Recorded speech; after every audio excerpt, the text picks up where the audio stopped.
Net का first paper start करने जा रहे हैं और सबसे पहले हम लोग 2023 की यूजीसी नेट का फर्स्ट पेपर के 2023 के सारे सेट व्याख्या सहित सॉल्व करेंगे। ठीक है।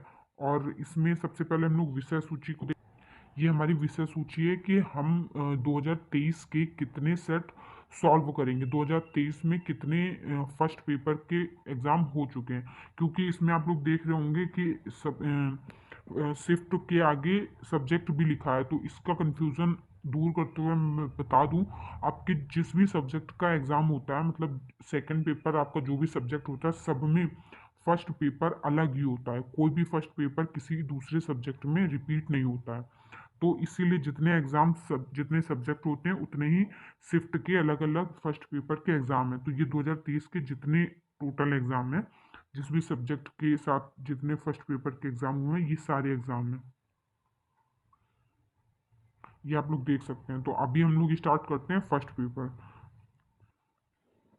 और इसमें जितने भी मैथ के क्वेश्चंस होंगे, इसमें मैं लिख नहीं सकती हूँ दोस्तों, तो मैं आपको मुंह से समझाने की कोशिश करूँगी। और बाकी जितने भी वैसे क्वेश्चंस हैं, थ्योरिकल क्वेश्चंस हैं, वो मैं मुंह से बताते पढ़ते चलूँगी और समझाने की कोशिश करूँगी, ताकि आपको अच्छे से समझ में आ सके। फिर भी अगर कोई गलती हो जाए, मिस्टेक हो जाए, तो माफ़ कर दीजिएगा।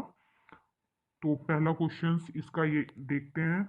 इसमें डीआई दी गई है, जिसमें लिखा है निम्नलिखित तालिका ए ई 5 गांवों की आबादी और उनमें पुरुष पुरुष को एम से दर्शाया गया है और महिला को एफ से दर्शाया गया है, और ट्रांसजेंडर के प्रतिशत विवरण को दर्शाती है।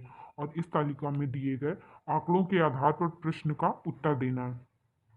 पहले हम लोग तालिका देख लेते हैं। एक तरफ गांव दिए गए हैं ABCDE, ये 5 गांव हैं, इनकी आबादी दी गई है अलग अलग। ए गांव की इतनी आबादी है, बी गांव की 16,000, सी की 18,000, डी की 24,000, ई की 25,000। और उसी तरह से इसका डिस्ट्रीब्यूशन प्रतिशत में किया गया है। जैसे कि एम हमें पुरुष को बताता है, एफ बताता है महिला को, और टी से ट्रांसजेंडर। इसके बाद हम लोग क्वेश्चन सॉल्व करेंगे। इसमें नोट दिया गया है, तालिका में रिक्त मान को माइनस द्वारा दर्शाया गया है, जिसका परिकलन आवश्यकता अनुसार किया जाना है। तो हमारा पहला क्वेश्चन तालिका से दिया गया है कि गांव ए में ट्रांसजेंडर की आबादी गांव बी में महिलाओं की आबादी का कितना प्रतिशत है। तो जिसका भी दोस्तों, इसको मैं छोटा कर देती हूँ। गांव ए की टोटल आबादी कितनी है? 12,000। तो हमारे क्वेश्चन में पूछा गया है गांव ए में ट्रांसजेंडर की आबादी। तो इसमें कितनी है ट्रांसजेंडर की आबादी? 22%। और गांव बी में महिलाओं की आबादी का कितना प्रतिशत है? तो सबसे पहले हम लोग गांव ए में जितनी भी ट्रांसजेंडर की संख्या है वो निकालेंगे। तो कितना प्रतिशत थी टोटल? हमारा प्रतिशत कितना था? 12,000, और वैसे 2,200 है, 22% है। तो पहले हम लोग इसका प्रतिशत निकालेंगे, तो टोटल 2640 ट्रांसजेंडर की संख्या आ जाएगी गांव ए में। उसके बाद किससे पूछी गई है? गांव बी में महिलाओं की संख्या से पूछी गई है। तो गांव बी में महिलाओं की संख्या देख लीजिए कितनी है? 33%। आप लोग देख सकते हैं एफ से, बीच वाले में एफ से महिलाओं को दर्शाया गया। तो गांव बी में टोटल आबादी है 16,000, और प्रतिशत महिलाओं का कितना है? 33%। तो हम लोग 16,000 का 33% निकालेंगे। और इसके बाद गांव बी में महिलाओं की आबादी का प्रतिशत पूछा गया। तो जिसकी आबादी से का प्रतिशत पूछा जाता है ना दूसरे का कंपेयर करके, तो उसको हमेशा नीचे रखते हैं। तो जो महिलाओं की संख्या निकलेगी उसको नीचे रख के, जो ट्रांसजेंडर की संख्या निकलेगी उसको ऊपर रख के उसका परसेंटेज निकाला जा सकता है। तो इसका टोटल परसेंट आएगा 50%। इसी तरह से गांव ई में पुरुषों की आबादी और गांव डी में महिलाओं की आबादी के बीच का अंतर।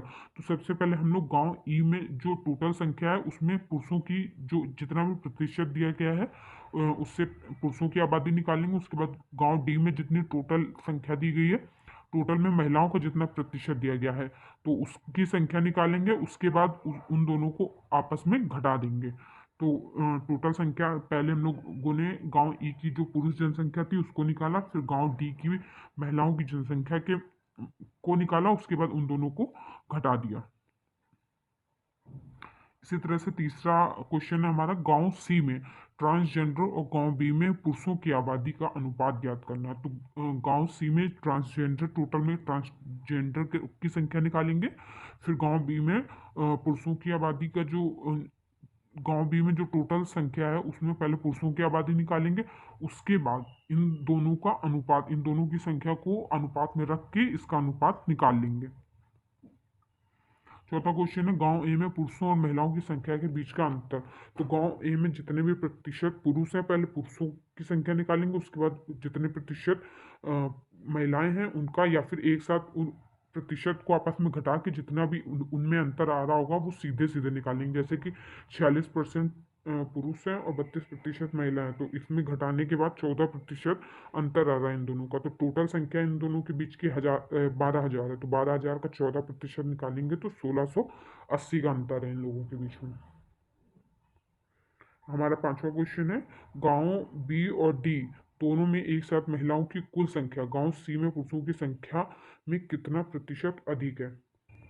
तो दोस्तों इसमें सबसे पहले हम लोग जो गांव बी की टोटल संख्या है उसमें से महिलाओं की का प्रतिशत निकालेंगे, और गांव डी में जितनी महिलाओं की, मतलब डी में जितनी टोटल संख्या है उसमें महिलाओं की जो कुल संख्या निकल रही है वो निकाल लेंगे इन दोनों की।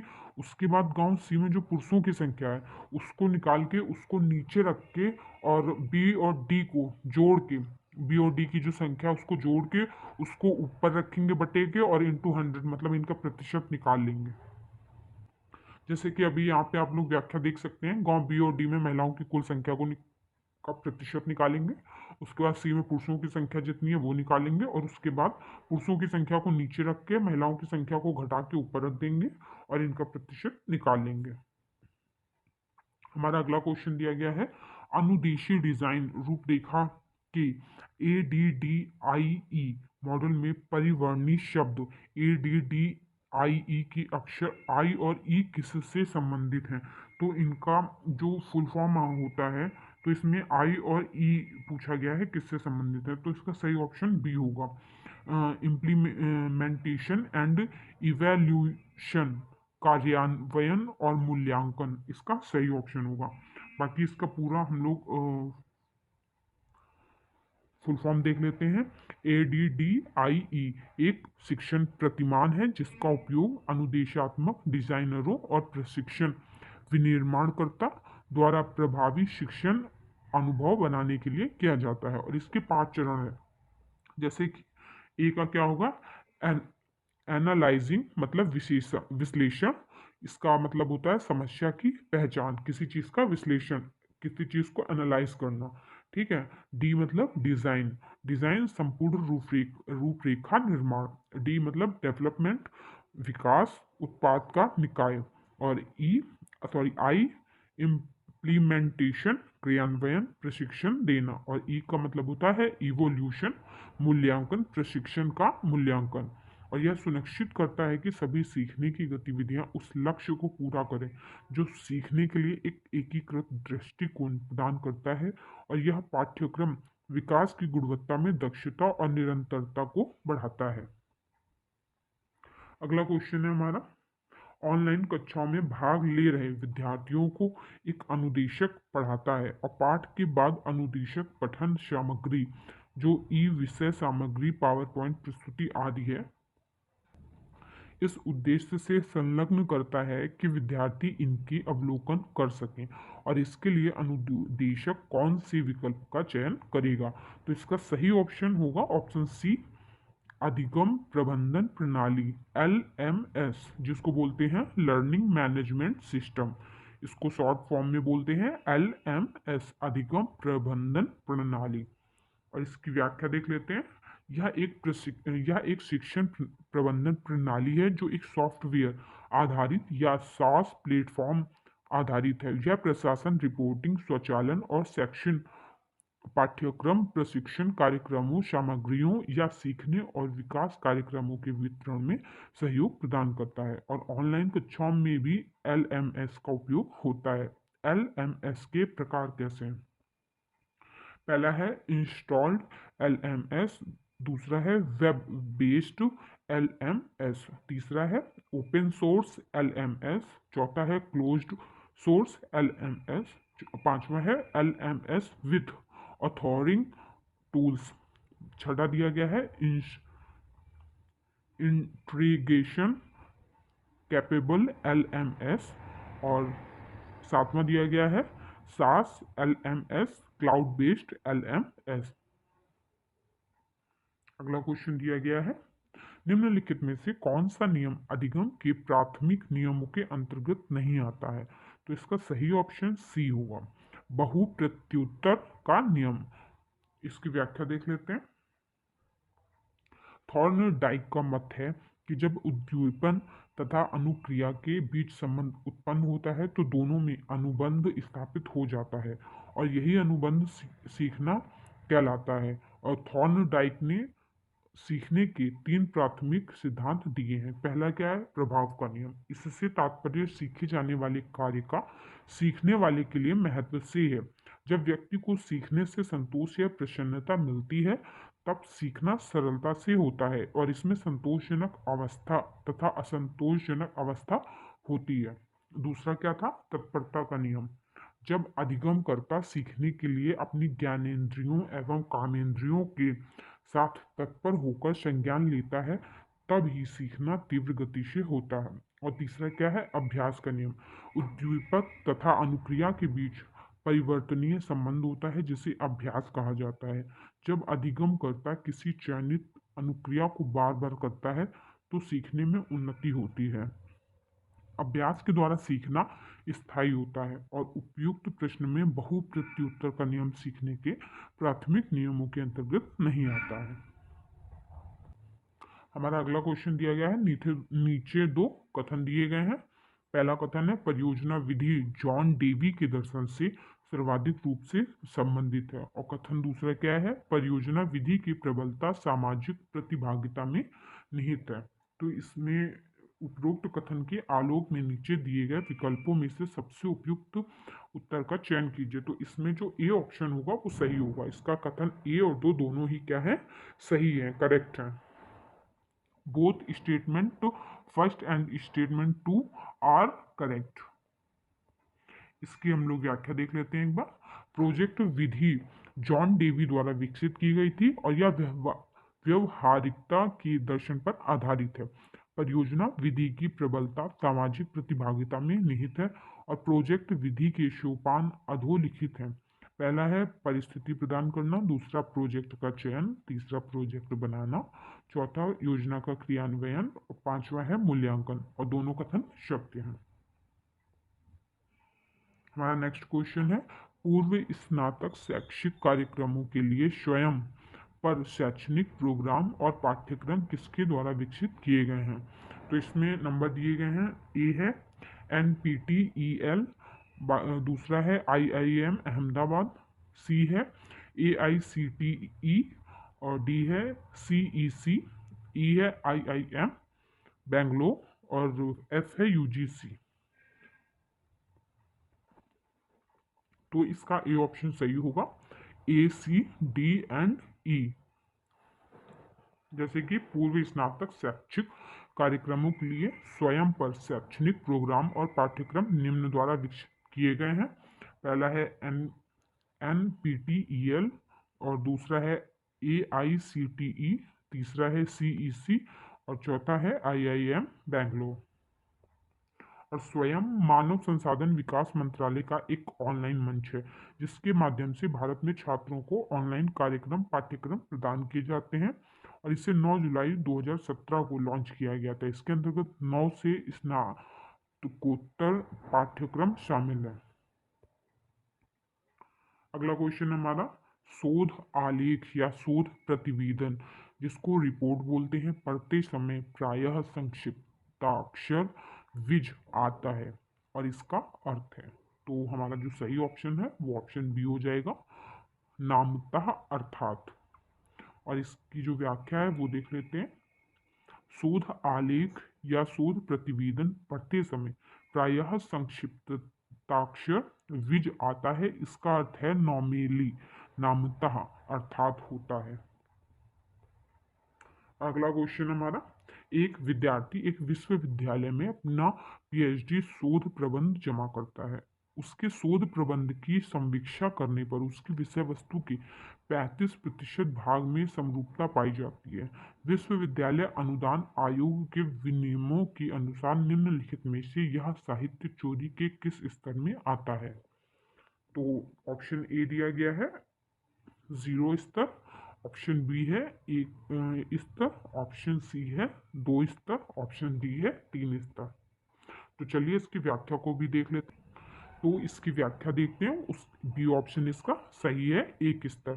साहित्यिक चोरी से अभिप्राय किसी अन्य के द्वारा किए गए कार्य, विचार, उपाय या शैली आदि को अधिकांशतः नकल करते हुए अपने मौलिक कृति के रूप में प्रकाशन करता है। तो साहित्यिक चोरी के स्तर कौन से हैं? 0 स्तर क्या है? 10% तक अगर किसी की साहित्य से समानता होती है तो उसका कोई दंड नहीं है, उसको 0 स्तर बोलते हैं। प्रथम स्तर कौन सा? 10 से 40% के बीच तक समानताएं हैं, तो ऐसे छात्रों को अधिकतम 6 माह की विनिर्धारित अवधि के भीतर संशोधित आलेख को जमा करने को कहा जाएगा। और द्वितीय स्तर क्या है? 40 से 60% तक समानताएं पाई जाती हैं, तो ऐसे छात्रों को अधिकतम 1 वर्ष की अवधि के लिए संशोधित आलेख को जमा करने से वंचित किया जाएगा। और तृतीय स्तर क्या है? 60% से अधिक समानताएं पाई जाएंगी, तो ऐसे छात्रों की उस कार्यक्रम के लिए पंजीकरण रद्द कर दिया जाएगा। अगला क्वेश्चन है, शोध आलेख का वह भाग जिसमें शोध के विषय क्षेत्र का विहंगावलोकन और शोध के निष्कर्ष के बारे में अन्वेषक की परिकल्पनाओं का उल्लेख किया जाता है और उसे कहा जाता है। तो इसका सही ऑप्शन बी होगा, प्रस्तावना। शोध आलेख का वह भाग जिसमें शोध के विषय क्षेत्र का विहंगावलोकन और शोध के निष्कर्ष के बारे में अन्वेषक की परिकल्पनाओं का उल्लेख किया जाता है उसे प्रस्तावना कहा जाता है। हमारा अगला क्वेश्चन है, एक अध्ययन जिसमें प्रतिभागियों के एक समूह का एक काल अवधि में प्रेक्षण और मापन किया जाता है उसे कहा जाता है। तो इसका ए ऑप्शन सही होगा। अनुदैर्ध्य शोध, अनुदैर्ध्य शोध जिसको इंग्लिश में क्या बोलते हैं? Longitudinal research. अनुदैर्ध्य शोध से तात्पर्य ऐसे शोध विधि से होता है जिसमें एक ही प्रतिभागी या विषय वस्तु को कई अलग अलग समय काल में परीक्षण किया जाता है, और इस प्रकार के शोध अधिकांशतः चिकित्सा एवं वनस्पति विज्ञान के क्षेत्रों में अधिक किए जाते हैं, जहां एक प्रतिभागी का उपचार के पश्चात अलग अलग समय पर परीक्षण किया जाता है। अगला क्वेश्चन दिया गया है, नीचे दो कथन दिए गए हैं। पहला कथन है, गुणात्मक परिघटना के दृष्टांत या केस में हम एक या एक से अधिक विशेषताओं या लक्षणों की उपस्थिति अथवा अनुपस्थिति के आधार पर आंकड़ा संग्रहित करते हैं। और कथन दूसरा क्या है? उपयुक्त कथन एक में उल्लिखित आंकड़ों का प्रतिदर्श विवरण द्विपदीय प्रायिकता विवरण के रूप में हो सकता है। तो इसके जो दोनों ही कथन है वो सही हैं, तो इसका ये ऑप्शन सही होगा। कथन 1 और 2 दोनों सत्य हैं। इसकी व्याख्या देख लेंगे। गुणात्मक परिघटना से एकत्रित किया जाने वाला आंकड़ा बहुत आयामों एवं अलग अलग विशेषताओं के आधार पर चयनित किया जाता है, और इस कारण ही गुणात्मक शोध में प्रतिदर्श के चयन के लिए द्विपदीय प्रायिकता वितरण का भी प्रयोग किया जाता है। नेक्स्ट क्वेश्चन है, प्रत्येक समाज संप्रेषण के कारण बहुत हद तक की भावना को प्रतिबंधित बिंबित किया करता है। तो इसका ए ऑप्शन सही होगा, सामान्यतः। अगला क्वेश्चन है, नकारात्मक पक्ष की बात करें तो संप्रेषणीय भाषा का प्रयोग किया जाता है। तो ए दिया गया है, लोकतांत्रिक वाद विवाद को बढ़ाने के लिए। बी है, सत्य का दमन करने के लिए। सी है, समाज को बांटने के लिए। डी है, प्रजाति केंद्रीयता को पारगमित करने के लिए। और ई है, वैश्विक शांति प्रयासों के समर्थन के लिए। तो इसके जो बी, सी और डी हैं वो सही हैं, और बाकी ए और ई क्या है वो गलत है। तो इसका देख लेते हैं, इसका बी ऑप्शन सही होगा, बी सी डी। तो नकारात्मक पक्ष की बात करें तो संप्रेषणीय भाषा का प्रयोग किया जाता है सत्य का दमन करने के लिए, समाज को बांटने के लिए और प्रजाति केंद्रीयता को पारगमित करने के लिए। अगला क्वेश्चन हमारा कथन पहला और कथन दूसरा। तो कथन एक है संप्रेषण संस्कृति और शक्ति अंतः संबंधित होते हैं, और स्टेटमेंट दूसरा कौन सा है? संप्रेषण के पश्चात सामाजिक सांस्कृतिक मूल्यों में शक्ति का कोई वजन नहीं रह जाता है। तो इसका जो सही ऑप्शन है, इसका सी ऑप्शन सही है। कथन एक सत्य है लेकिन कथन दूसरा असत्य है। तो संप्रेषण संस्कृति शक्ति अंतः संबंधित होते हैं, क्योंकि संप्रेषण ही वह माध्यम है जो संस्कृति विचारों भावनाओं एवं ज्ञान को एक पीढ़ी से दूसरी पीढ़ी तक हस्तांतरित करता है, और इसके कारण ही सामाजिक सांस्कृतिक मूल्यों में शक्ति का प्रभाव बढ़ता है। हमारा अगला क्वेश्चन है आधुनिक संचार प्रौद्योगिकी ने शब्दों को संपरिवर्तित कर दिया है। तो ए दिया गया है समानता के साधन के रूप में, बी है समय में, सी है अनापेक्षित शांति की युक्ति के रूप में, डी है धन के रूप में और ई है शक्ति के रूप में। तो इसका जो सही ऑप्शन दिया गया है वो डी है, बी डी ई। आधुनिक संचार प्रौद्योगिकी ने शब्दों को समय में धन के रूप में और शक्ति के रूप में परिवर्तित कर दिया है। हमारा अगला क्वेश्चन है कथन फर्स्ट है संप्रेषण में अर्थ संकेत का कूट पात्र और चित्रण से संबंधित होता है, और कथन दूसरा है रोला पार्थ ने इस कूट को व्यक्ति की आवाज की संज्ञा दी है। तो इसका ए ऑप्शन सही होगा। कथन एक और दूसरा दोनों सत्य हैं। शब्दार्थ संचार बाधा में किए गए संप्रेषण में द्विअर्थक शब्द भाषागत भिन्नता तथा अमानवीय भाषीय शब्द का प्रयोग करके संप्रेषण को दूषित किया जाता है, जिसके कारण सही सूचना एनकोडर तक नहीं पहुंच पाती है। और रोला बार्थ ने इसमें व्यक्तियों को आवाज को जोड़ दिया है, व्यक्तियों की आवाज को जोड़ दिया है। 21वां क्वेश्चन है हमारा एक दुकानदार 10 रुपए प्रति कलम की दर से 60 कलम के एक पैकेट को खरीदता है। वह पैकेट के एक भाग को 40% के लाभ पर बेचता है और शेष भाग को उसे 20% की हानि होती है। यदि उसे संपूर्ण पैकेट पर कुल लाभ 20% है, तब कलम की वह संख्या ज्ञात करनी कीजिए जिसे उसने लाभ पर बेचा। तो सबसे पहले टोटल 60 कलम का मूल्य हमें निकालना है, जो कि 600 निकलेगा, क्योंकि एक कलम का मूल्य 10 रुपये है। तो 60 का 10 से गुणा करेंगे तो हमारा जो टोटल मूल्य 60 कलम का है वो 600 निकलेगा। उसके बाद पहला भाग बराबर एक्स एवं पैकेट का शेष भाग है। दोस्तों इन जो क्वेश्चंस की व्याख्या है ये बहुत लंबी दी गई है, और इस मेथड से हम लोग क्वेश्चंस को एग्जाम में बहुत जल्दी सॉल्व नहीं कर सकते हैं।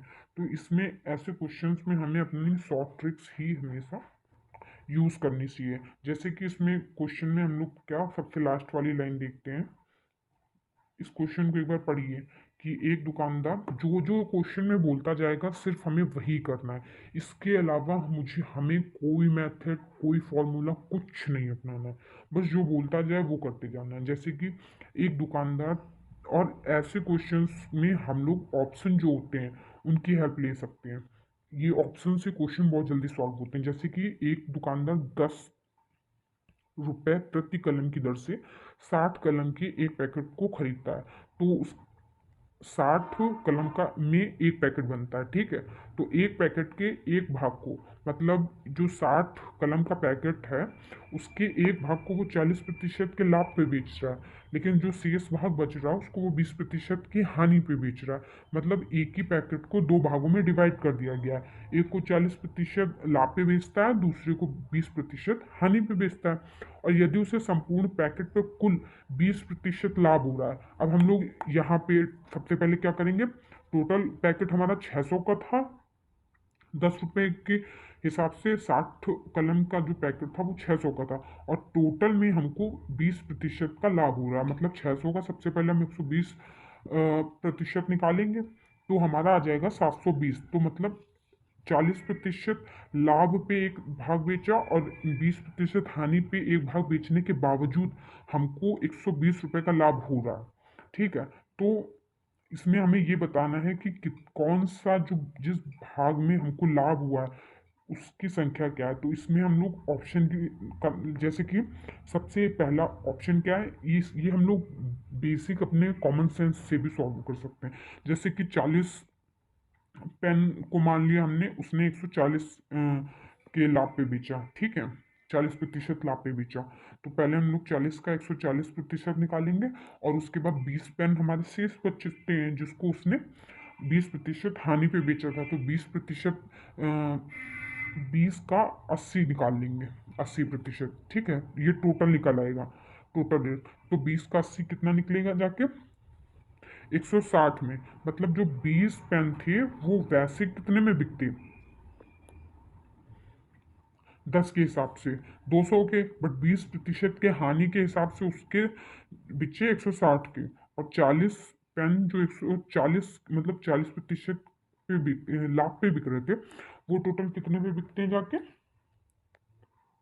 वो बिकते हैं 560 पे। तो इन दोनों को अगर आप ऐड करोगे तो 720 आ जाएगा। इसका मतलब आपका ए ऑप्शन क्या है, सही है। हम लोग अब अगले क्वेश्चन की ओर बढ़ते हैं। इतना बड़ा मेथड करने का कोई मतलब ही नहीं बनता। ये क्वेश्चन आपका सिर्फ 2 लाइन का है, और 2 लाइन में ये क्वेश्चन सॉल्व हो जाएगा। हमारा अगला क्वेश्चन भी ऐसे ही दिया गया है, इन सब की ट्रिक्स हैं, और आपको ट्रिक से ही ये सारे क्वेश्चन सॉल्व करने हैं। ये बहुत इजी क्वेश्चन हैं, इनमें कुछ नहीं है। बस आपको कॉमन सेंस के साथ इनकी जो ट्रिक्स हैं उनको समझ के ये क्वेश्चन सॉल्व करने हैं। अगला क्वेश्चन है, एक बल्लेबाज जो क्रिकेट खिलाड़ी है वो 17वें मैच में 98 रन बना रहा है, और इसके परिणाम स्वरूप उसके प्रति मैच औसत रन में 2.5 रन की वृद्धि हो जाती है। तो 17वां मैच खेलने के पहले उसका औसत कितना था। तो सिंपल सी बात है दोस्तों, इस क्वेश्चन में कुछ नहीं है, बस जैसे कि पूछा गया है कि 17वें मैच में उसने 98 रन बना लिए हैं, और उसने पूरे औसत में मतलब एक से लेकर जितने भी 17 मैच हुए सब में 2.5 बढ़ गया है। तो इसका मतलब कि 17 के अपने साथ एक्स्ट्रा सबके लिए 2.5 यानी 2.5 रन सबके लिए लेके आया। तो हम लोग बस इतना करेंगे, 17 का गुणा 2.5 से कर देंगे, तो कितना आएगा हमारा, 42.5, यानी 42.5 आ जाएगा। इसको हम लोग अगर 98 से माइनस करते हैं तो हमारा 55.5 आ जाएगा। और यही इस जो हमारा 16 मैच का औसत पूछा गया है, इसके 17वें मैच के पहले का औसत पूछा गया है, तो हमारा 16 मैचों का औसत कितना आएगा, 55.5। यही इसका सही ऑप्शन होगा। और इसमें कुछ नहीं करना है, कोई लॉजिक नहीं लगाना है, कोई फॉर्मूला नहीं लगाना है, मात्र ये 10 सेकेंड का क्वेश्चन है। चलिए हम लोग इसकी व्याख्या भी देख लेते हैं। ये देखिए दोस्तों, इसका ए ऑप्शन सही होगा, 55.A। और इसमें जितना बड़ी व्याख्या दी गई है इतना आपको सॉल्व नहीं करना है। इस तरह से आप सॉल्व करेंगे तो आपका माथा भी खराब होगा और आपको बहुत टाइम वेस्ट होगा। तो आपको सिंपल सा, जैसे 17 में 17 सबके लिए 2.5 लेके आ रहा है, तो 17 इंटू 2.5 कर देंगे, तो सबका जो एक्स्ट्रा लेके आया है 17, वो टोटल जितना भी 17 लेके आया उससे माइनस करेंगे, हमारा इससे पहले जो भी 16 मैचों का औसत होगा वो निकल आएगा। अगला क्वेश्चन देख लेते हैं हमारा। वर्षा ऋतु के समय एक नदी के जलस्तर में एक दिन 10% की वृद्धि होती है, दूसरे दिन में 10% की कमी होती है, और आरंभिक जलस्तर की तुलना में दूसरे दिन के अंत में जलस्तर में कितने प्रतिशत की वृद्धि अथवा कमी हो जाएगी। तो इसमें पहले क्या करेंगे, पहले मान लो 100 जल स्तर रहा होगा, तो 100 से क्या हो जाएगा, 110 हो जाएगा। दूसरे में 110 से 90, मतलब उसकी उसमें 10% की हानि होगी, तो उसका 90% कितना आ जाएगा, 99 लीटर। तो टोटल हमारे पास 1% की वृद्धि हो जाएगी। हमारा अगला क्वेश्चन है, दो संख्याएं इस प्रकार दी गई हैं जिसमें प्रथम संख्या के दोगुने और दूसरी संख्या के तिगुने का योग 39 है, तथा पहली संख्या के तिगुने और दूसरी संख्या के दोगुने का योग 36 है। तो दोनों संख्याओं में बड़ी संख्या कौन सी है। तो इसको अच्छे से क्वेश्चन पढ़ेंगे। मैथ का कोई भी क्वेश्चन को पहले अच्छे से पढ़ना है, और क्वेश्चन में जो बोल रहा है हमें अपना अलग से कुछ भी नहीं लगाना है, कोई भी फॉर्मूला, कोई भी रूल, कुछ भी नहीं लगाना है। बस क्वेश्चन जो हमसे कहता जाएगा हम वो करते जाएंगे, उसके अलावा कुछ नहीं करना। हमारा 10 सेकंड में क्वेश्चन सॉल्व हो जाएगा। अगर आप लोगों ने इसकी अच्छे से प्रैक्टिस की होगी तो भी हो जाएगा, और नहीं की है तो भी आप लोग बस मेरी आवाज़ अच्छे से समझ लेंगे तो भी हो जाएगा। तो जैसे प्रथम में क्या था, 2 गुना था, और दूसरी संख्या क्या थी, 3 गुना, बराबर कितना हुआ था, 39। और द्वितीय शर्त में पहली संख्या क्या थी, पहली संख्या के तिगुने और दूसरी संख्या के दोगुने का योग कितना था, 36 था। तो दोस्तों फिर इसका हम लोगों ने पूरा समीकरण बनाया, उसके बाद प्रथम संख्या 6 और दूसरी संख्या 9 होगी। अगला क्वेश्चन है हमारा, यदि सर्च को ये इस रीजनिंग का कोई भी क्वेश्चन आता है तो उससे पहले हमें ABCD को अच्छे से लिख लेना है और ABCD के ऊपर नंबरिंग कर लेनी है। और ABCD को भी लिखने का तरीका आप लोगों को पता होगा कि पहले A से लेके M तक लिखना है, फिर M के जस्ट नीचे से N से स्टार्ट करना है। इस क्वेश्चन में कई बार हर क्वेश्चन में अलग अलग लॉजिक लगता है, तो इस क्वेश्चन में अगर देखा जाए तो कौन सा लॉजिक लग रहा है, तो अगर इसमें सर्च का एक नंबर दिया गया है और उसके बाद चार्ट का एक नंबर दिया गया है और टीचर का, अगर देखा जाए तो टीचर में जितने भी अल्फ़ाबेट हैं वो सारे सर्च और चार्ट में आते हैं। तो अगर सबसे पहले हम लोग ये वाला ट्राई करते हैं कि जो भी नंबर इसमें दिया गया है अल्फ़ाबेट का, वही अगर लगता है और सही आंसर आ जाता है तो हमारा वही सही हो जाएगा। जैसे कि इसमें टी का 5 दिया गया है, जैसे कि चार्ट में जो टी अल्फ़ाबेट है उसका नंबर 5 दिया गया है, तो सबसे पहले हम लोग 5 लिख लेंगे। उसके बाद जो ई अल्फ़ाबेट है, ई का 1 नंबर सही दिया गया है, क्योंकि अगर हम लोग सबसे पहले क्या करेंगे, सर्च के नीचे हर अल्फ़ाबेट के नीचे वो नंबरिंग है जो वो लिख लेंगे। जैसे कि एस के नीचे क्या लिखेंगे, 2, और ई के नीचे लिख लेंगे 1, और ए के नीचे 4, आर के नीचे 6, सी के नीचे 7 और एच के नीचे 3, ऐसे ही चार्ट के नीचे लिख लेंगे। उसके बाद हम लोग हर अल्फ़ाबेट के नंबर को उठाते जाएंगे। जैसे कि टी का 5 हो गया, ई का 1 हो गया। ए अल्फ़ाबेट का सही नंबर क्या है दोस्तों, ये आप लोग देखिए, जैसे ए का 4 दिया गया है तो 5 1 4 हो जाएगा। उसके बाद क्या है, सी का अल्फ़ाबेट है 7, और एच का अल्फ़ाबेट है 3, ई का अल्फ़ाबेट क्या है 1, और आर अल्फ़ाबेट का 6। तो देखते हैं ये हमारा जो लॉजिक है ये लग रहा है कि नहीं। अगर हमें ऑप्शन में ये नंबर मिल जाता है तो सही है। तो हमारा नंबर बना है 514731 6। तो इसका सही ऑप्शन क्या दिखा रहा है, ऑप्शन ए, बिल्कुल सेम टू सेम है, तो इसका ऑप्शन ए सही हो जाएगा। और देख लीजिए सेम लॉजिक हमारा लग गया है। हमारा अगला क्वेश्चन है, सामान्यतः आज हम अपनी पूर्व पीढ़ी की अपेक्षा लंबी जीवन अवधि की प्रत्याशा कर सकते हैं। यह स्पष्ट है कि ऐसा केवल लाखों समर्पित डॉक्टरों के कारण संभव हुआ है, जिन्होंने हमारे अच्छे स्वास्थ्य को सुनिश्चित किया है। और उपयुक्त तर्क में निम्नलिखित विकल्पों में तर्क दोष की पहचान कीजिए। तो इसका जो सही ऑप्शन है वो बी होगा, मिथ्याकरण। तो इसकी व्याख्या देखते हैं, अविचारित सामान्यीकरण, इसे अति सामान्यीकरण भी कहते हैं। यह तर्क दोष तब उत्पन्न होता है जब एक दो उदाहरणों के आधार पर किसी निष्कर्ष को सामान्यकरण कर दिया जाता है, तो उसे अविचारित सामान्यीकरण दोष कहते हैं। और मिथ्याकरण जब तर्क वाक्य और निष्कर्ष कुछ कल्पित कारण संबंध पर निर्भर करे जो शायद मौजूद ही ना हो, तो वहाँ मिथ्याकरण तर्क दोष होता है। और फिसलन युक्त प्रवणता, जब कोई घटना किसी दूसरी बड़ी घटना का कारण बनाने का प्रयास किया जाए तो वहाँ फिसलन युक्त प्रवणता तर्क दोष होता है। उदाहरण, यदि इस वर्ष गणित में पास नहीं हुए तो अगले वर्ष में कैलकुलस नहीं पाओगे। यदि ऐसा नहीं हुआ तो तुम मास्टर डिग्री नहीं ले पाओगे। तो उपयुक्त उदाहरण में मिथ्याकरण तर्क दोष का है। अगला क्वेश्चन है, यदि कथन कथन सभी क्रिकेटर धनी व्यक्ति हैं सही है, तो निम्नलिखित में से कौन सा कथन गलत अनुमानित किया जाता है। इसमें गलत पूछा जा रहा है, तो हमें जो भी कथन होगा उसमें सही कथन हमारा प्रूव होना चाहिए, तो वो हमारा सही है। और अगर वो प्रूव नहीं हो रहा, उसके अगेंस्ट जा रहा, तो वो कथन क्या हो जाएगा, गलत हो जाएगा। तो हमारा कथन सीधे सीधे ये दिया गया, सभी क्रिकेटर धनी व्यक्ति हैं। तो इसमें पहला जो कथन दिया गया है वो दिया गया है, कोई क्रिकेटर धनी व्यक्ति नहीं है, तो ये तो सीधे सीधे गलत हो जाएगा। और बी दिया गया है, कुछ क्रिकेटर धनी है। उसके बाद मतलब कुछ क्रिकेटर धनी है, तो इसमें क्रिकेटर धनी है, तो बी ऑप्शन सही होगा। उसके बाद कुछ क्रिकेटर धनी व्यक्ति नहीं है, तो नहीं वर्ड तो आएगा ही नहीं, उसमें साफ साफ दिया गया है कि सभी क्रिकेटर धनी व्यक्ति हैं, तो नहीं वर्ड अगर आ रहा है तो वो गलत ही है।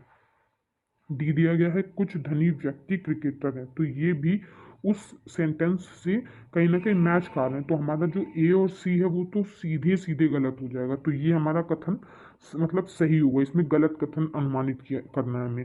तो ए और सी सीधे सीधे गलत है, तो इसका ए और सी क्या होंगे, सही ऑप्शन होंगे। तो दोस्तों हमारा जो ए और सी है वो ऑप्शन बी में है, तो बी ऑप्शन हमारा सही हो जाएगा। अगला क्वेश्चन देख लेते हैं। निम्नलिखित में कौन सी प्रतिज्ञप्तियां इस प्रकार से सहसंबंधित हैं कि दोनों सही नहीं हो सकते हैं, यद्यपि वे दोनों गलत हो सकते हैं। तो सभी फुटबॉल खिलाड़ी धनी व्यक्ति हैं, कोई फुटबॉल खिलाड़ी धनी व्यक्ति नहीं है, कुछ फुटबॉल खिलाड़ी धनी व्यक्ति हैं, और अगला है कुछ फुटबॉल खिलाड़ी धनी व्यक्ति नहीं है। तो इसका जो सही ऑप्शन ए होगा, ए और बी। सभी फुटबॉल खिलाड़ी धनी व्यक्ति हैं और कोई फुटबॉल खिलाड़ी धनी व्यक्ति नहीं है। जो दोनों ही ये दोनों ही प्रतिज्ञप्तियां इस प्रकार से संबंधित हैं कि दोनों सही नहीं हो सकते, यद्यपि वे दोनों गलत हो सकते हैं। अगला क्वेश्चन है, निम्नलिखित में कौन सी प्रतिज्ञप्तियां तार्किक रूप से समतुल्य हैं, समतुल्य लगभग लगभग अपने आप में बराबर हैं। तो ए दिया गया है कोई भी कुत्ते आक्रामक जानवर नहीं है, कोई भी आक्रामक जानवर कुत्ते नहीं है। और सी दिया गया है सभी कुत्ते गैर आक्रामक हैं। डी दिया गया है कुछ कुत्ते आक्रामक जानवर नहीं है। तो इसका जो सही ऑप्शन होगा वो होगा सी, ए बी और सी। अगला क्वेश्चन हमारा कथन दिया गया है, शास्त्रीय भारतीय तर्कशास्त्र न्याय मत के अनुसार हम एक्स और वाई के बीच सार्वभौम सहवर्तिता निश्चित करते हैं, जहां सभी प्रकरणों में एक्स की उपस्थिति के साथ वाई की उपस्थिति होती है और इसके विपरीत कोई दृष्टांत नहीं है। और दूसरा कथन दिया गया है, शास्त्रीय भारतीय भौतिकवादी तर्क देते हैं कि किन्हीं दो परिघटनाओं के बीच सार्वभौमिक संबंध स्थापित किया जा सकता है, क्योंकि अपेक्षित विषयों के बारे में सदैव संदेह की संभावना होती है। तो इसका ए ऑप्शन सही होगा, कथन एक और दो दोनों सत्य हैं। अगला क्वेश्चन है, निम्नलिखित अनुप्रयोगों ए सी में से कौन कौन से मुक्त स्रोत अंकीय प्लेटफॉर्म पर निर्मित किए गए हैं। तो इसका ए दिया गया है आधार, बी एडोब रीडर, सी कोविन। तो इसमें निम्नलिखित में से हमें सही चयन करना है। तो डी ऑप्शन सही होगा, ए और सी आधार एवं कोविन मुक्त स्रोत अंकीय प्लेटफॉर्म पर निर्मित किए गए हैं और ओपन सोर्स सॉफ्टवेयर अपने स्रोत कोड के साथ वितरित होता है, जिससे ये अपने मूल अधिकारों के साथ उपयोग, संशोधन और वितरण के लिए उपलब्ध होता है। अगला क्वेश्चन है स्टेटमेंट। पहला स्टेटमेंट है हमारा, IBM वर्ष 2022 में विश्व भर में सर्वाधिक मूल्यवान IT ब्रांड थी। और कथन दूसरा है, वर्ष 2022 में IT सेवाओं के क्षेत्र में विश्व में TCS और इन्फोसिस क्रमशः दूसरे और तीसरे सर्वाधिक मूल्यवान IT भारतीय ब्रांड थे। तो दोस्तों इसका डी ऑप्शन सही होगा, पहला सत्य है लेकिन दूसरा कथन सत्य है, और ये इसकी व्याख्या रही है। अगला क्वेश्चन है हमारा, क्लाउड कंप्यूटिंग में सॉफ्टवेयर एज और सर्विस जिसे सास के संदर्भ में निम्नलिखित कथनों में से कौन सा कथन सही है।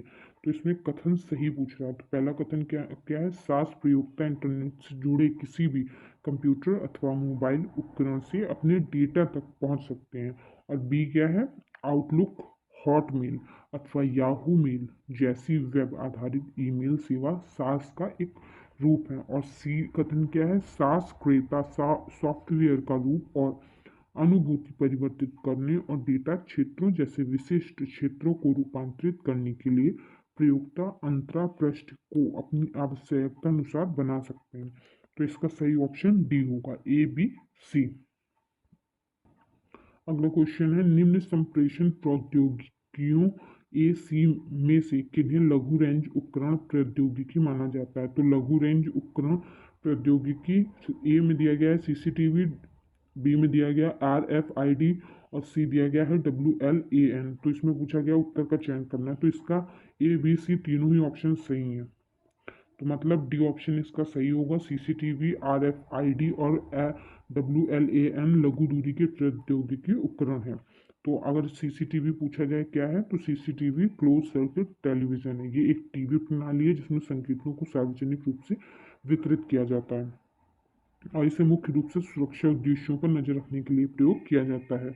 और RFID क्या है? रेडियो आवृत्ति अभिनिर्धारण। यह एक ऐसी तकनीक है जो किसी टैग की गई वस्तु को निष्क्रिय रूप से पहचानने के लिए रेडियो तरंगों का उपयोग करती है। और WLAN का मतलब है यह एक स्थानीय क्षेत्र नेटवर्क बेतार वितरण पद्धति है और यह उच्च आवृत्ति वाली रेडियो तरंगों का उपयोग करती है। इसका उपयोग घरों एवं छोटे छोटे कार्यालयों में किया जाता है।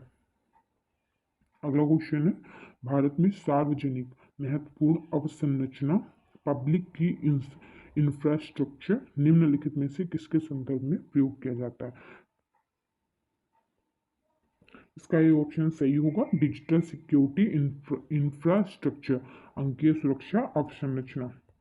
इसकी व्याख्या देख लीजिए, पब्लिक की इंफ्रास्ट्रक्चर अंकीय सुरक्षा अवसंरचना के संदर्भ में प्रयोग किया जाता है जो वर्तमान में सभी वेब ब्राउजर एवं सर्च इंजन में पाया जाता है, जो चोरी, फ्रॉड, आय से सिक्योर करने में मदद करता है। और इसके सबसे उपयोगी संप्रत्यय भाग क्रिप्टोग्राफिक्स की है, जिससे द्वारा सभी को अलग अलग इनक्रिप्ट किया जाता है और डाटा की जानकारी सुरक्षित रखी जाती है।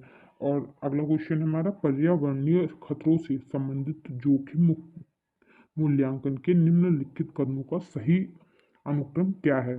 तो इसका ऑप्शन ऑप्शन ए सही होगा, CBAD। CBAD मतलब खतरों की पहचान सबसे पहले, उसके बाद उद्भासन मूल्यांकन, उसके बाद जोखिम विशेषीकरण, उसके बाद जोखिम का प्रबंधन। अगला क्वेश्चन है, जलवायु परिवर्तन संबंधी राष्ट्रीय कार्य योजना के मिशनों में से एक राष्ट्रीय सौर मिशन को निम्न में से किस वर्ष आरंभ किया जाता है? तो इसका सही ऑप्शन बी होगा, 2010 में। भारत सरकार द्वारा जलवायु परिवर्तन पर राष्ट्रीय कार्य योजना को औपचारिक रूप से 30 जून 2008 को शुरू किया गया था और यह उन साधनों की पहचान करता है जो विकास के लक्ष्य को प्रोत्साहित करता है एवं जलवायु परिवर्तन पर विमर्श के लाभों को प्रभावशाली रूप से प्रस्तुत करता है। और इसके 8 कोर मिशन हैं। ए है राष्ट्रीय सौर मिशन, इसे 2010 में लागू किया गया। बी है विकसित ऊर्जा दक्षता के लिए राष्ट्रीय मिशन, और तीसरा है सतत निवास पर राष्ट्रीय मिशन, और फोर्थ है राष्ट्रीय जल मिशन, और फिफ्थ है सतत हिमालयी पारिस्थितिक तंत्र हेतु राष्ट्रीय मिशन। उसके बाद अगला है हरित भारत हेतु राष्ट्रीय मिशन, सुस्थिर कृषि हेतु राष्ट्रीय मिशन और जलवायु परिवर्तन हेतु सामरिक ज्ञान पर आधारित पर राष्ट्रीय मिशन। और राष्ट्रीय सौर मिशन का उद्देश्य देश में कुल ऊर्जा उत्पादन में सौर ऊर्जा के अंश के साथ अन्य नवीकरणीय ऊर्जा साधनों की संभावना को भी बढ़ाना है। अगला क्वेश्चन है, जलवायु परिवर्तन के संदर्भ में समुद्र स्तर के ऊपर उठने में अभी तक निम्नलिखित में से किसका योगदान अधिकतम रहा है? समुद्र स्तर के ऊपर उठने में अभी तक किसका योगदान ज्यादा रहा है? ठीक है, तो इसका सी ऑप्शन देख लीजिए, महासागरीय जल का तापीय प्रसार। किसका योगदान ज्यादा रहा? महासागरीय जल का तापीय प्रसार। अगला क्वेश्चन है, नाइट्रोजन के विभिन्न ऑक्साइडों में से निम्न में से किन्हें वायु प्रदूषक माना जाता है और NOx के रूप में जाना जाता है? तो इसका सही ऑप्शन होगा ऑप्शन ए और बी। ये ऑप्शन ए में ए और केवल ए और बी निम्न दिए गए नाइट्रोजन के विभिन्न ऑक्साइडों में से नाइट्रिक ऑक्साइड और नाइट्रोजन डाइऑक्साइड को वायु प्रदूषक माना जाता है, जो NOx के रूप में भी प्रस्तुत किए जाते हैं। अगला दिया गया है, पारंपरिक पेट्रोल डीजल की अपेक्षा जैव डीजल के निम्न में से क्या क्या लाभ है? तो ए दिया गया है, जैव डीजल काफी कम CO2 और SO2 का उत्पन्न करता है। बी है, यह गैर नवीकरणीय है। सी है, इसकी ऑक्टेन संख्या उच्चतर है। डी है, इसे पेट्रोल डीजल के साथ किसी भी अनुपात में प्रयोग किया जा सकता है। ई है, इसका निम्न ज्वलनांक जो फ्लैश पॉइंट है। तो इसका सही ऑप्शन सी होगा, ACD। अगला क्वेश्चन है, नई शिक्षा नीति में निम्नलिखित कौन से प्रौद्योगिकीय मंचों के नाम का उल्लेख किया गया है और जिनके माध्यम से शिक्षकों के ऑनलाइन प्रशिक्षण को प्रोत्साहित किया जाएगा? तो इसके सही है ए स्वयं और डी दीक्षा। स्वयं और दीक्षा ये शिक्षकों के ऑनलाइन प्रशिक्षण को प्रोत्साहित करने के लिए, ठीक है, ए और डी। नेक्स्ट क्वेश्चन है, वर्ष 1904 में भारतीय विश्वविद्यालय अधिनियम के अधिनियमन के लिए प्रेरणा स्रोत कर्जन था, जिसका उद्देश्य निम्नलिखित किन विश्वविद्यालयों में आमूल-चूल परिवर्तनों की शुरुआत करना था? पहला है कलकत्ता, बी है बॉम्बे, सी है मद्रास, डी है पंजाब लाहौर, ई है इलाहाबाद। तो इसका सही ऑप्शन होगा A B C D E सभी। वर्ष 1904 में भारतीय विश्वविद्यालय अधिनियम के अधिनियमन के लिए प्रेरणा स्रोत कर्जन था, जिसका उद्देश्य कलकत्ता, बॉम्बे, मद्रास, पंजाब, लाहौर में और इलाहाबाद विश्वविद्यालयों में आमूलचूल परिवर्तनों की शुरुआत करना था। अगला क्वेश्चन है, कथन है पहला, यूजीसी 1956 में संसद में अधिनियम द्वारा स्थापित किया गया एक केंद्रीय सरकारी संगठन है। और स्टेटमेंट दूसरा दूसरा स्टेटमेंट है, यूजीसी ने समुचित संचालन को सुनिश्चित करने के क्रम में 5 क्षेत्रीय केंद्रों को स्थापित किया है। तो दोस्तों, इसका जो कथन पहला और दूसरा दोनों ही गलत है। तो इसका जो ऑप्शन बी है वो सही होगा। कथन फर्स्ट और दो दोनों ही गलत हैं। तो यूजीसी यूनिवर्सिटी ग्रांट कमीशन को 1956 में सांविधिक निकाय के रूप में स्थापित किया गया था, जिसका कार्य विश्वविद्यालय महाविद्यालयों के लिए नियम एवं व्रत एवं मानक तय करना था। यह निकाय विकेंद्रीकरण पर आधारित है। इसके बहुत से क्षेत्रीय कार्यालय भी स्थापित हैं, न कि सिर्फ 5। अगला क्वेश्चन है हमारा इन्वायरमेंट से। भारत सरकार के पर्यावरण एवं वन मंत्रालय ने पर्यावरण शिक्षा हेतु केंद्र CCE की सहायता से देश में विविध लक्षित समूहों के मध्य पर्यावरण के बारे में जागरूकता में वृद्धि हेतु वर्ष 1986 में राष्ट्रीय पर्यावरणीय जागरूकता अभियान की NCAC की शुरुआत की है। तो इसकी सही ऑप्शन होगा बी अहमदाबाद।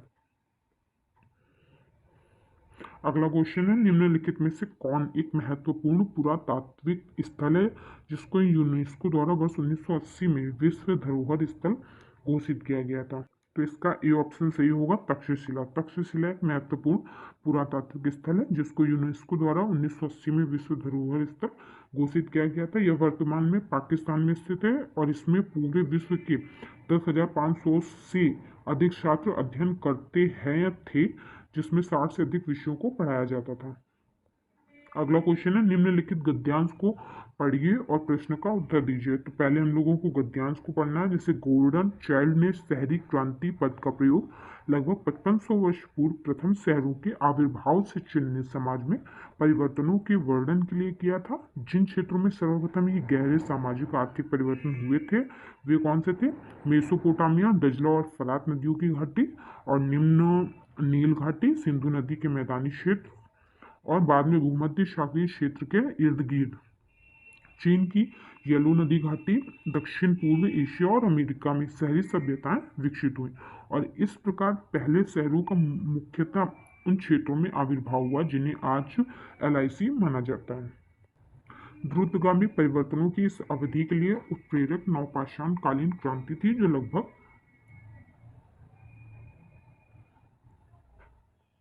8000 ईसा पूर्व हुई।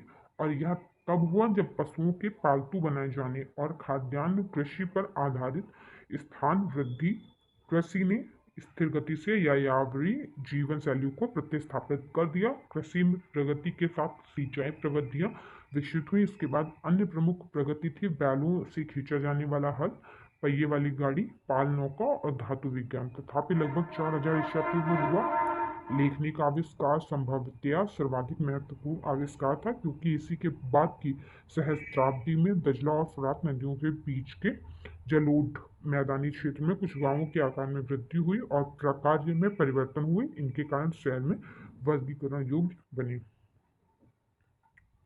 चलिए दोस्तों, इसके बाद हम लोग क्वेश्चन देखते हैं। गद्यांश में प्रदत्त सूचना के आधार पर निम्न घटनाओं को सही क्रमानुसार व्यवस्थित करना। तो इसका सबसे जो सही ऑप्शन है वो ऑप्शन डी होगा। नवपाषाण कालीन क्रांति, प्रथम शहरों का आविर्भाव, लेखन का आविष्कार, क्रीट में समुन्नत विनोयाई सभ्यता के शहर। अगला क्वेश्चन है, ये सारी गद्यांश के क्वेश्चन है, तो बस इसका आंसर हम लोग देखते चलेंगे। गद्यांश में प्रयुक्त पद LIC का निम्न में से सर्वाधिक संभवतया किसको प्रदर्शित करता है? इसका ऑप्शन सी होगा। अगला क्वेश्चन है, निम्नलिखित में से किस प्रमुख परिघटना के चलते फरात और दजला के बीच के मैदानी क्षेत्रों के गांवों का शहरी केंद्रों में रूपांतरण हुआ है? तो इसका ऑप्शन डी होगा, लेखन का आविष्कार। अगला क्वेश्चन है, निम्नलिखित स्थानों को जहां शहरी केंद्र विकसित हुए सही कालक्रमानुसार प्रदर्शित करें।